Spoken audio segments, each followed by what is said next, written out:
मेरा नाम अरसलान अहमद है। सबसे पहले तो आप सबका शुक्रिया, आप लोगों ने इतना अच्छा सेशन अरेंज किया। और यहाँ पे यकीनन ऐसे लोग भी होंगे जिन्हें शुगर नहीं होगी, तो उनको क्या केयर करनी चाहिए, उन्हें क्या एहतियाती तदाबीर अपनानी चाहिए कि जिनको अभी तक शुगर है नहीं।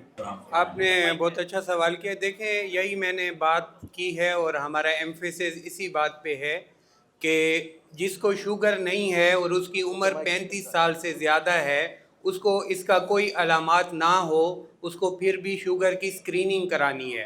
क्योंकि अगर हम 100 लोगों में से 100 के टेस्ट करें, बाज़ार में 100 लोगों के टेस्ट करें, उनमें से 20 को शुगर होगी, ठीक है, और 14 को पता भी नहीं होगा, कोई अलामात नहीं होगी शुगर। तो ये पाकिस्तान की गाइडलाइंस बनी हुई है कि हर वो फ़र्द जिसकी उम्र 35 साल से ज़्यादा है, उसको शुगर नहीं है, उसने स्क्रीन कराना है। यू डोंट नो कि आपको है या नहीं है।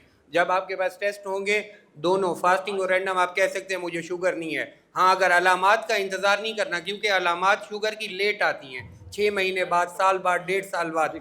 जैसे शर्जील साहब ने कहा है कि एक मरीज़ आया और 1 साल में उसकी आंखें ख़राब हो गई, तो ये एक चांस ये भी है कि उसको पहले से चल रहा था और डायग्नोज लेट हुआ। मतलब डायग्नोज लेट हुआ, 12-12 साल से चल रहा होता है, लेकिन लेट डायग्नोज होता है, क्योंकि कभी कभी अलामात सटल्स होते हैं। सटल यानी कि बिल्कुल हल्के अलामात होते हैं।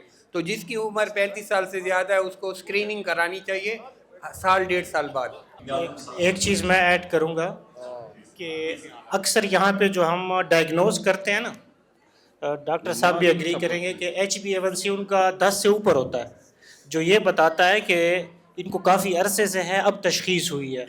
तो इसी वजह से अगर आप साल में एक बार स्क्रीनिंग करेंगे अपनी, तो आपकी जल्द तशख़ीस भी होगी और मसाइल से भी बचेंगे।